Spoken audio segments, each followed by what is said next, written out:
BMW's 5th generation M3 comes solely in four-door form and features turbo power for the first time.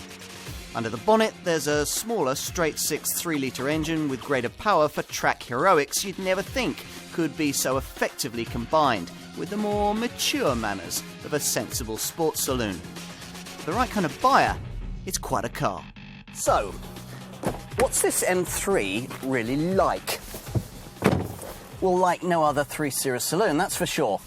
You realise this as soon as you hit the start button of this 5th generation F80 series model and the twin-turbo straight-six engine fires up with a throaty roar.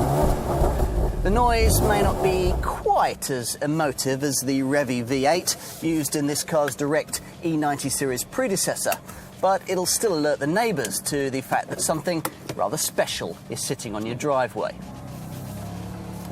With a big, normally aspirated engine fitted up front, the previous generation version of this model required selection of a lower gear for instant acceleration below 4,000 RPM, so you constantly had to keep the engine spinning, which was fun if you were in the mood, but a little tiring if you weren't.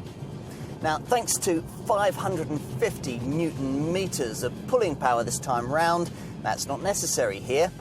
You simply plant your foot in almost any gear and it goes very fast.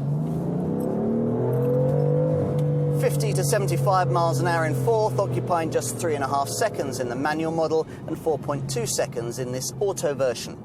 True, there isn't the razor-sharp throttle response you only get from normally aspirated induction, and I rather miss that, but turbo lag is slight, and once the blowers have spooled up, they're your passport to absolutely ridiculous speed.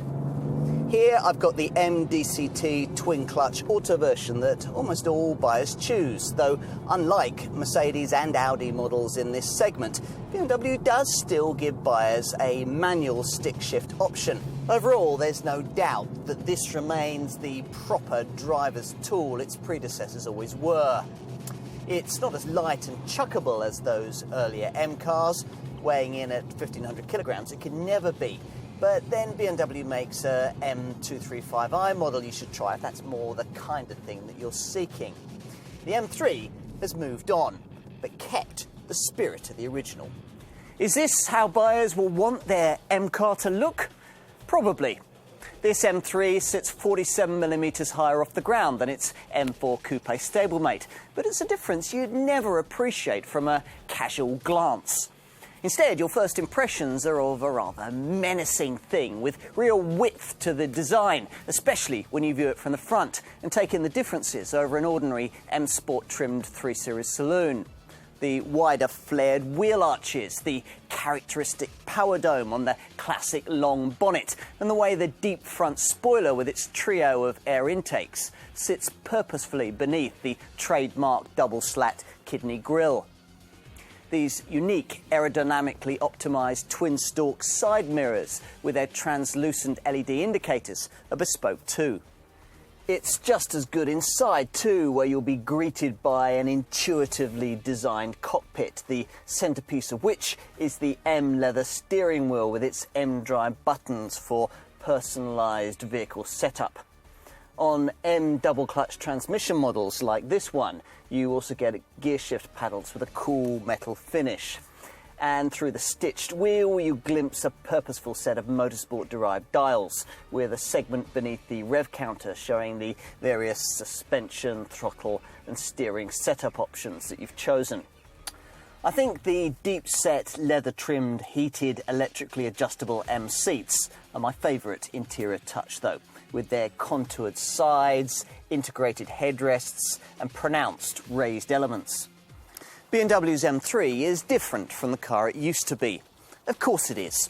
The Munich maker now has smaller, more agile motorsport-tuned models like the M235i, if all you want are tarmac-tearing thrills. So this Mark V M3 had to evolve into something a little more grown up, without losing the raw dynamic excitement that's always characterised this iconic badge. Tough to achieve at the same time as meeting demands for weighty safety legislation and eco-minded engineering.